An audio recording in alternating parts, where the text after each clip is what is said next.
Tesla's stock price is sky high. Is it in a bubble? Is it going to crash soon?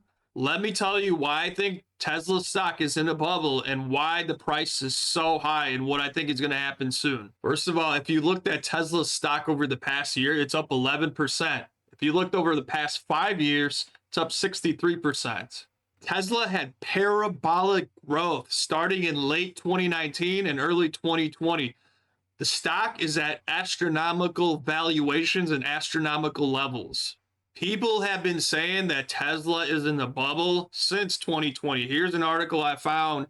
It says Harvard researchers' model says probability of a crash in Tesla stock price is more than 80%. What happened after February 4th, 2020? The stock just kept going up. The stock peaked in 2021 at around 407, and then it went back down to 122, and now it's basically back to 481. So it hasn't kept growing parabolically, and it might be at peak levels. So I got curious and I wanted to see who actually owns Tesla, who owns the stock, who's bidding the stock price up so much.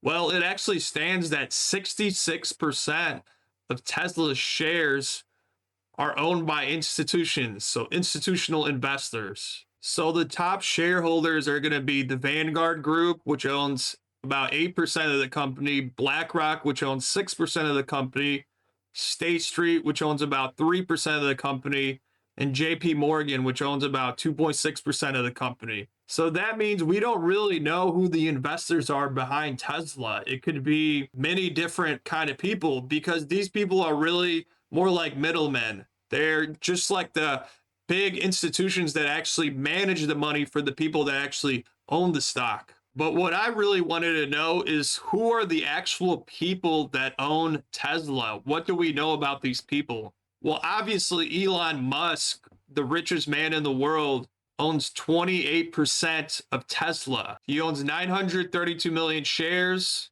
includes shares from his 2025 compensation package and holdings via his revocable trust. His stake grew from over 20% to now it's 28%. So Elon Musk owns a huge share of the company. Beyond that, Larry Ellison is one of the top shareholders in Tesla. He has a 1.35% stake. He is the co-founder of Oracle and a former Tesla board member. He's a longtime friend of Elon Musk. Larry Ellison is the chief technology officer of Oracle. Oracle, surprisingly, also has a very sky-high valuation. And unlike Tesla, Oracle has a ton of debt. So I'm not personally invested in Oracle, but it is interesting to know. Larry Ellison also has a net worth of $241 billion. Another large shareholder in Tesla is Leo Koguin. Here he is pictured with Elon Musk. He's an Indonesian-born Chinese person. Leo Koguin is a co-founder of a technology company called SHI International Corp. Ira Ehrenpreis is a venture capitalist and a managing partner of DBL Partners. Tesla has a very enthusiastic group of technology-based investors, people that are really into tech stocks.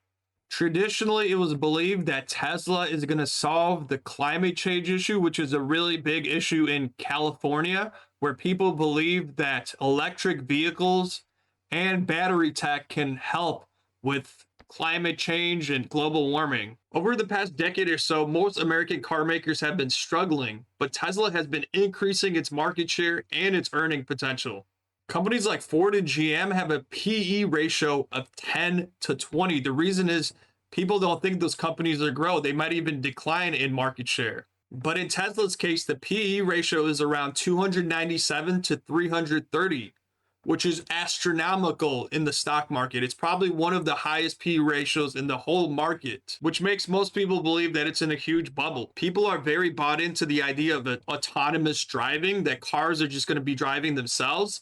And then also this could be an additional source of revenue as people rent these cars and pay money either to Tesla or people pay more money for these cars and make money themselves. Elon is also saying that he's going to produce Optimus humanoid robots, and there's also been huge expansion in solar and energy storage with this company. One thing you really have to understand is Tesla is a speculative asset class, meaning certain assets don't have to produce a lot of net income and don't have to produce a lot of earnings to be valued very highly and have a very, very high market cap. The true value of those assets isn't clearly defined. People kind of define it on the future, like this asset is going to be extremely valuable in the near future. So I created this list with the top most speculative asset classes in the world, and that includes gold, Nvidia, Bitcoin, Meta, Tesla, Ethereum, XRP, BNB, Solana, Tron, and Dogecoin. These are highly speculative or extremely speculative asset classes that don't really have a defined future. Another thing to understand is that auto manufacturing is a leading economic indicator, meaning that it's a future-oriented metric because it kind of shows the health of the economy. If auto manufacturers are investing a ton in producing a huge fleet of automobiles, then it means that the economy is healthy. If auto manufacturing is going down, then it kind of shows that the economy is going to fall apart in the future because people don't believe that there's going to be a lot of demand for cars. So it's kind of like an optimistic metric. People like to feel optimistic about America. They like to feel optimistic about the global economy. So they love investing in Tesla because it makes people understand that the future is going to keep growing and expanding, and people are going to keep buying more and more cars. It's very, very important. So as a speculative asset and a leading economic indicator, this is very important for the rest of the stock market. It kind of sets the rhythm or the pace of the stock market. If Tesla is doing well, the rest of the stock market is going to be doing really, really well. Tesla is also going to be the first stock to crash when things kind of go downhill. So it is extremely risky.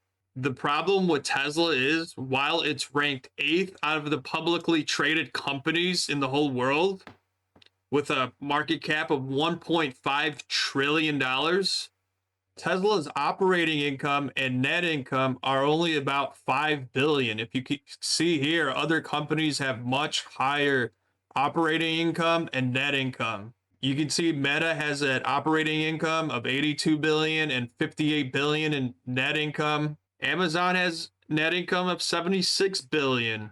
Eli Lilly has net income of $19 billion. Walmart, $22 billion. So in terms of net income, Tesla wouldn't even rank in the top 100. So the reason I think that Tesla has such a high PE ratio is people decided to put Tesla in the category with other companies. People think Tesla should be valued with companies like Meta, Broadcom, Amazon, Microsoft, and that it should be worth more than Eli Lilly Company, Walmart, JP Morgan, Visa, and Oracle. People really believe if Meta can do it, why can't Tesla? The autonomous vehicles, EV, battery tech, the robots, they must be more valuable or as valuable as Facebook and Instagram. People really believe that Tesla deserves to be up here. And as long as Tesla keeps showing progress and keeps showing that it has a very fantastical and almost like a sci-fi-like future, that it deserves to be ranked among the top mega cap giants. So is Tesla's price going to keep growing? Personally, I don't believe the stock's price has a lot more ceiling. Tesla is in the category of the mega caps, but it's not going to outrank super mega cap companies like Apple, Microsoft, and Google. The market is just not going to allow the market cap to grow that much without a significant improvement in earnings. And there's a ton of downside risk. Yeah, absolutely, this stock could completely crash if something comes along the way and knocks out the progress that Tesla is making. If the government comes around and bans EV vehicles, or competitors come around and create their own EVs and their own batteries and their own robots, Tesla can very quickly become an insignificant company. But for now, it's going to rank among the giants, and we'll see what happens in the years ahead.